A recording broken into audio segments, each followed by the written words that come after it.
Bismillahirrahmanirrahim. Assalamualaikum warahmatullahi wabarakatuh. Salam sejahtera, saya Calontong, salam lemper.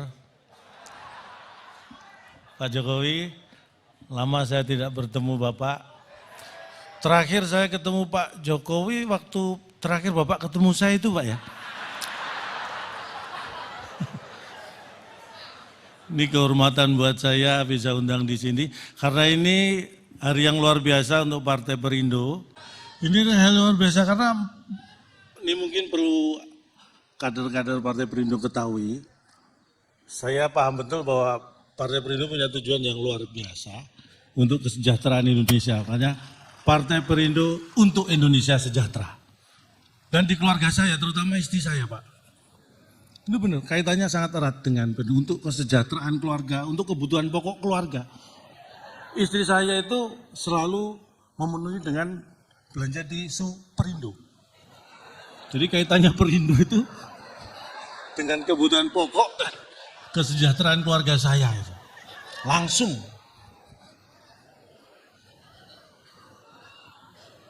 Apalagi di momen yang menurut saya kita harus tadi bangga menjadi bangsa yang besar, bangsa Indonesia.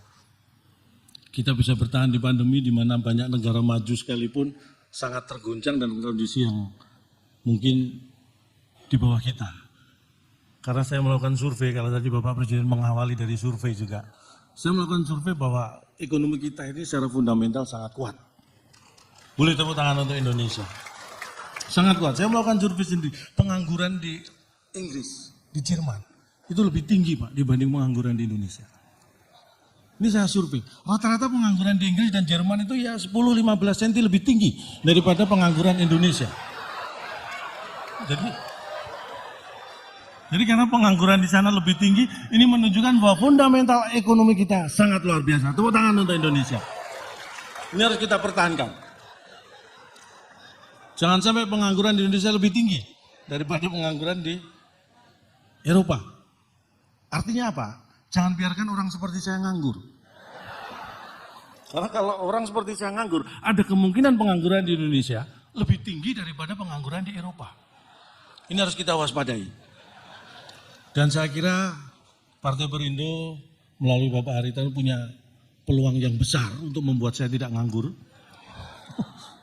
Dengan media-medianya, karena tadi disampaikan juga oleh Bapak Presiden, ini hati-hati partai yang lain.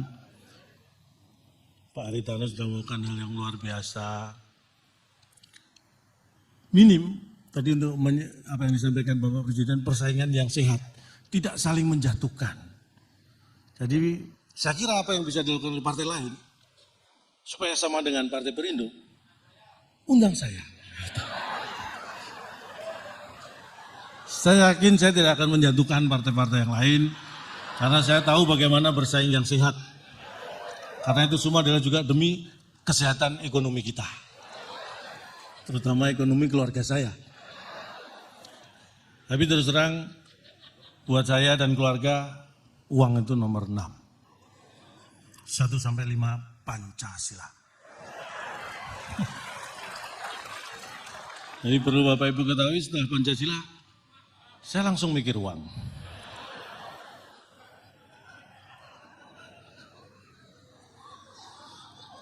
Saya waktunya sebenarnya tidak bisa berlama-lama karena takutnya nanti keburu ulang tahun Perindo yang ke-9 Pak ya. Tapi saya nggak melihat ini ada yang ngasih tanda waktu. Biasanya saya melihat ada panitia yang gini gitu. Ini semua gini Pak. Tapi nggak masalah, materi saya masih banyak. Materi bahan, joke masih banyak. Kalau materi yang lain kurang, makanya saya hadir di sini. Saya ingin sampaikan, kita ini harus bangga menjadi bangsa Indonesia, bangsa yang besar. Saya bangga menjadi warga negara Indonesia. Saya tidak tahu apakah Indonesia bangga punya warga seperti saya. Tapi ingin saya sampaikan begini Bapak Ibu. Amerika negara dikuasa yang disebut seperti itu pun ada karena Indonesia. Bapak Ibu pasti tidak percaya. Amerika ada gara-gara Indonesia. Bapak Ibu percaya? Saya juga. Awalnya Pak. Tapi mari kita belajar sejarah. Dulu ada Ratu Spanyol memerintahkan, ini seorang berkebangsaan Itali, Christopher Columbus. Waktu itu memang yang jago masalah navigasi kelautan bangsa Italia. Christopher Columbus diperintah Ratu Spanyol membawa armada mencari rempah-rempah. Rempah-rempah itu nilainya seperti emas masa itu. Makanya bangsa Eropa mengejar. Salah satu tujuannya adalah Indonesia sebagai penghasil rempah-rempah terbesar di dunia dan India. Di perjalanan nyasar armada ini, ketemu sebuah benua. Itulah Amerika. Bayangkan, kalau waktu itu tidak ada perintah Ratu Spanyol untuk mencari rempah-rempah ke Indonesia dan India, mungkin sampai sekarang Amerika belum ada yang nemu. Bayangkan Bapak Ibu, Joe Biden apa enggak toleh. Amerika belum ada yang nemu. Jadi Amerika ada gara-gara Indonesia. Tepuk tangan buat Indonesia. Benar. Napoleon Bonaparte di masa itu yang terhebat, terkuat pasukannya di Eropa, Prancis. Jatuh, menyerah, kalah gara-gara Indonesia. Ini banyak yang tidak tahu. Mari kita belajar sejarah. Pada waktu itu tahun berapa? Saya lupa. Saya yakin Napoleon juga lupa itu tahun berapa. Pada masa itu Napoleon akan menyerang salah satu negara, termasuk negara kecil di Eropa, akan diserang. Dalam hitungan di atas kertas, harusnya hitungan berapa hari sudah bisa dikuasai. Ketika Napoleon sudah siap menyerang, apa yang terjadi? Ada sebuah gunung di Indonesia, waktu itu disebut Gunung Samalas. Sekarang kita menyebut dengan Gunung Tambora. Meletus. Dan masuk 5 letusan terdahsyat di era modern gunung berapi di dunia.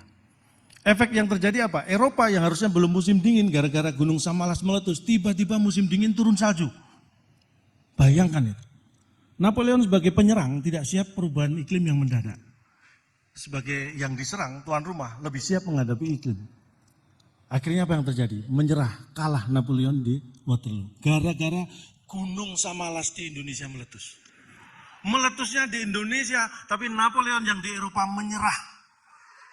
Kita pengen negara Eropa mana yang menyerah, kita tinggal pilih gunung berapi mana yang kita letuskan. Kita punya banyak stok gunung berapi. Meletusnya di Indonesia, tapi yang di Eropa bisa menyerah. Itulah hebatnya Indonesia. Makanya tidak boleh ada negara yang sombong dengan Indonesia. Tidak boleh ada negara yang sombong. Saya pernah mewakili Indonesia diskusi negara ASEAN. Saya tidak tahu siapa yang kirim, tiba-tiba saya di sana Pak Jokowi. Dipaketkan kayaknya saya. Tapi prinsipnya begitu. Vietnam itu yang negara merdekanya aja sama Indonesia duluan Indonesia Pak. Tapi sempat meremehkan prestasi sepak bola Indonesia. Vietnam. Saya katakan sebagai wakil negara Indonesia, jangankan negara Asia Tenggara, negara di seluruh dunia satu pun gak boleh sombong soal sepak bola dengan Indonesia. Brasil 5 kali juara dunia, Jerman 4 kali, Italia 3 kali boleh. Tetapi mereka tidak boleh sombong. Karena apa? Brasil pernah kalah dari Jerman Pak.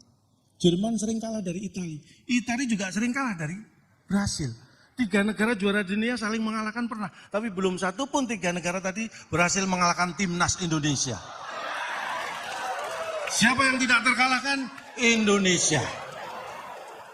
Kita pertahankan, jangan pernah mau bertanding dengan mereka. Supaya kita tidak terkalahkan. Itulah bagaimana kita optimis dengan cara minimalis. Mungkin hanya ini yang bisa saya sampaikan di ulang tahun Partai Perindo yang ke-8. Saya yakin di 2024 Partai Perindo pasti akan dengan cermat, saya mengutip yang disampaikan Bapak Presiden, akan dengan teliti dan akan dengan hati-hati memilih capres dan cawapres. Jangan salah memilih atau mendeklarasikan capres. Takutnya capres yang kita deklarasikan ternyata cawapres. Itu kekeliruan yang tidak boleh terjadi. Sekali lagi terima kasih. Saya yakin Perindo akan berjaya di bawah kepemimpinan Bapak Hari Tanu Sudibyo. Hari hatiku hanya untuk NKRI. Tanu Sudibyo tanpa mikir urusan duit dan biaya. Sukses untuk Partai Perindo. Wassalamualaikum warahmatullahi wabarakatuh. Salam sejahtera.